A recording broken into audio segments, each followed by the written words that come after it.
या सुपरफास्ट आढावा सुरुवात करूया गणेशोत्सवाच्या बातम्यांनी। नाशिकचा फुलबाजार गर्दीने फुलला। हरतालिका गणेश पूजनासाठी फुलांची खरेदी। मागील वर्षीच्या तुलनेत यंदा फुलांच्या भावात 15 ते 20% वाढ। दादरमधील मार्केटमध्ये खरेदीसाठी नागरिकांची लगबग। पूजेसह सजावटीचं साहित्य खरेदीसाठी नागरिकांची झुंबड। फुल मार्केटमध्येही खरेदीसाठी मोठ्या प्रमाणावर गर्दी। पुण्यात रत्नजडित वस्त्रांनी सजलेल्या बाप्पाच्या मूर्तींना मोठी मागणी। नारायण पेठेतील स्टॉलमध्ये रत्नजडित बाप्पाच्या मूर्तींना पसंती।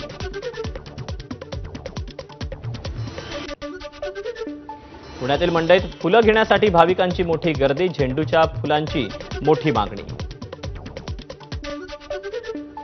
अमरावतीत गणेशोत्सवासाठी मखर, आरास, मिठाई, सजावटीच्या साहित्यानं बाजारपेठ सजली। खरेदीसाठी मोठी गर्दी।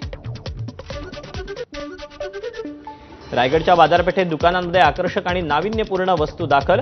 मखर बांधण्यासाठी लागणारी करवंटी, कवंडलं आणि इतर वस्तूही दाखल।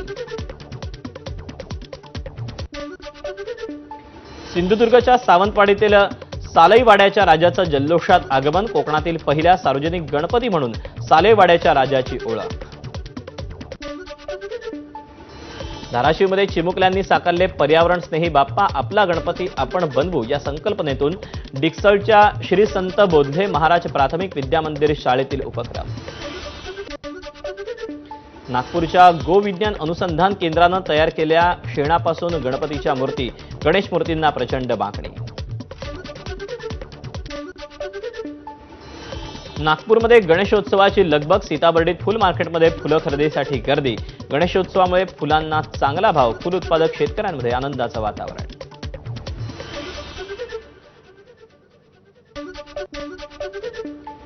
डीजे मुक्त गणेशोत्सव साजरा करण्यासाठी जनजागृती रॅलीचं आयोजन। वाशिमच्या गुरुकुल शाळेच्या विद्यार्थ्यांकडून पारंपरिक वाद्याचा वापर। प्रदूषण टाळा आणि आरोग्य सुधारा असा संदेश दिला। गणेशोत्सवासाठी गावाला जाण्यासाठी कोकणकर सज्ज। पुण्यातील स्वारगेट बस स्थानकात कोकणवासियांची मोठी गर्दी। सिंधुदुर्गात गणेशोत्सव खरेदीसाठी बाजारपेठेत गर्दी। मात्र पावसामुळे नागरिकांची आणि व्यापाऱ्यांची तारांबळ। गणेशोत्सवावर पावसाचं सावट। गणपतीत गावाला जाण्यासाठी कोकणकरांचा ट्रेनमध्ये मिळेल त्या जागेवर बसून प्रवास। ट्रेनमध्ये कोकणकरांची मोठ्या प्रमाणात गर्दी। गणपतीसाठी दिवा रेल्वे स्थानकात कोकणवासियांच्या गाडीसाठी 3 तास आधीच रांगा। दिवा रेल्वे स्थानकावरून मडगाव सावंतवाडी एक्सप्रेस गावी जाण्यासाठी गर्दी। ठाण्यातून कोकणात जाण्यासाठी मोफत बस सेवा। गणेशोत्सवानिमित्त कोकणात जाण्यासाठी शिंदेंच्या शिवसेनेकडून या बसेसचं आयोजन।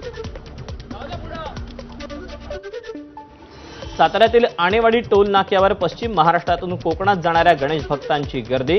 राज्य सरकारकडून गणेश भक्तांना फ्री पासची सुविधा।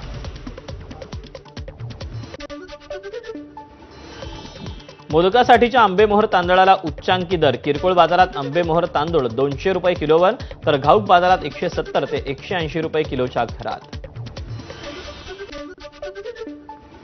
गणेशोत्सवाच्या पार्श्वभूमीवर मुंबईत 20,000 पोलिसांचा फौजफाटा सज्ज। संवेदनशील ठिकाणांवर सीसीटीव्ही आणि ड्रोनद्वारे पोलीस ठेवणार नजर।